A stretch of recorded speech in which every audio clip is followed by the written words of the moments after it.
something else is required, that is emotional intelligence. But this is about career, but career is not everything in life. We live in a society, we interact with people around us, and we live in a society, and therefore emotional intelligence is required even at a personal level. Because in fact, if you look at the last video, the whole video focuses on that. In this particular video, we are going to talk about the preeminence of heart above the heads. Because heart is something that your mind tells you, and head is something what your intellect tells you. We call it as wisdom. Now, when we talk about preeminence, it is always the heart which is preeminent. Even sociologists have validated it through so many researches, because whatever we are talking about, these emotions, it becomes extremely important, especially when things are totally important, so important to leave it to intellect alone.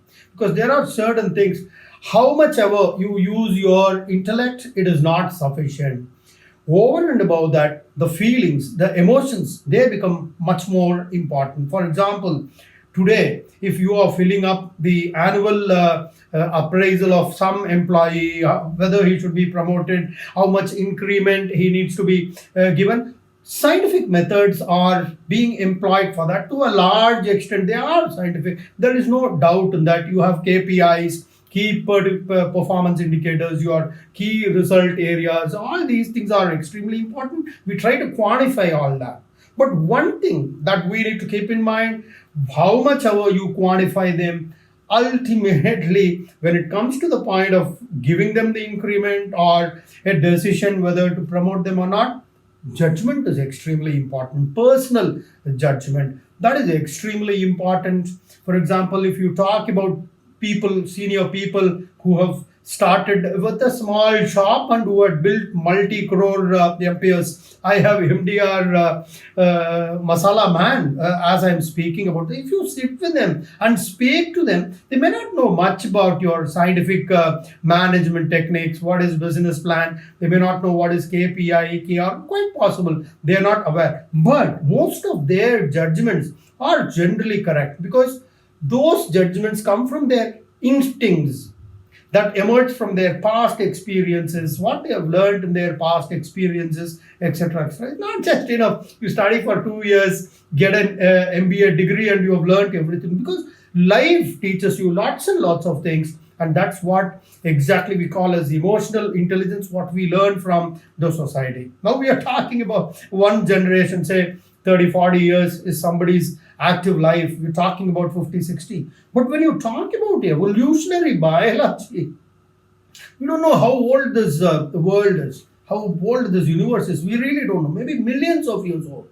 If you look at this evolutionary history, if you walk back in this journey, because every time when this mankind survives, we're talking about mankind survival, fight and flight. Of course, that becomes totally a different subject. We are not going into it. But if you look at it from an evolutionary biology point of view, those reactions, we have faced fears, we have faced various situations, we have learned to adapt to those situations, and over a period of time, over generations and generations, our brain has been evolving. Even today, if you look at it, for example, think of some of the instincts, say flight or fight.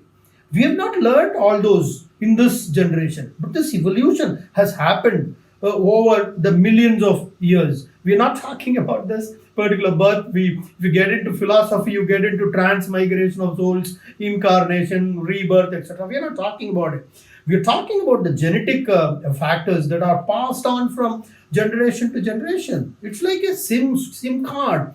All those experiences are stored in that SIM card, and there are certain data in the SIM card which is put, and then we add additional data, right? Much in the same way, when we are born in this world, we are born with certain past experiences, and then depending on how the science evolves, technology evolves, we keep learning and keep inputting the data, and it's a constant process that is happening. For example, if you talk about this life expectancy, it's around 60, 70 years in India on an average.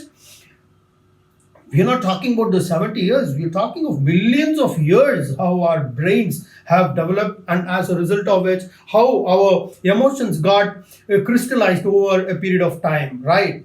Now, we're talking about your annual performance systems. We were talking about KPI, KRA, what is his key performance indicator, what are his key result areas, what is his target, what is his achievement. We do all that. Yes, to some extent, we are trying our level best to bring in science into it. We have a scientific management, father of scientific management. But in spite of all that, there are certain decisions which are taken based on instincts, and we have talked a lot about it in our video number 1 also. We were talking about the example of this MDR Masala man.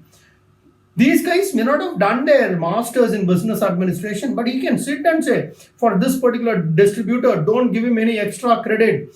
Don't for this guy, you don't have to take any collateral. You can just close your eyes and give him.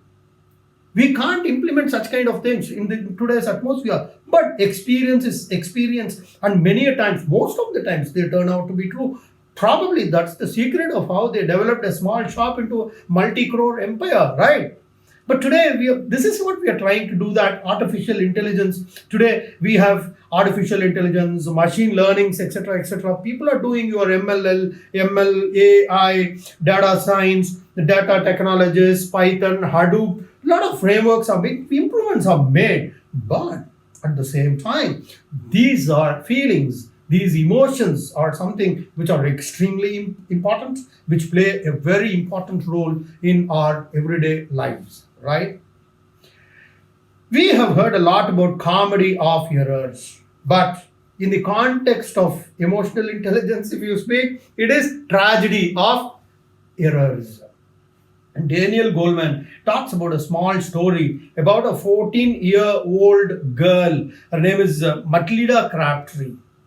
She's a 14-year-old girl, and she wants to play pranks with her dad, right? Prank, like normally small girls do that. They play with their dad. They hide themselves under the door, and when the dad comes, boo, they threaten their daddy and they laugh and smile. She was involving in such kind of a childish prank. In one of the instances, what happened was, Matilda was supposed to go to her friend's house for a sleepover, but because of some reason she came back home. And this is a story narrated by Daniel Goleman in his book, I think page number 5 or something. He talks about that. There is a chapter which is called as Passion's Overwhelming Reasons. Very important concept. When father was under the impression that the daughter is in her friend's house, but he is under the impression somebody has entered her daughter's room. So he takes out his .357 caliber revolver and he goes inside the room. And when this girl says boo to her dad just to give him a surprise, this guy got frightened and he shot .357 bore, and it hit the Matilda Crabtree's neck. She was admitted in the hospital and she died 12 hours later. This is a real story, guys. Now, if you look at the story, there is a very important lesson that emerges. A very tragic story, and there is no doubt in it. This is the emotional legacy of evolution. We are going to talk about it.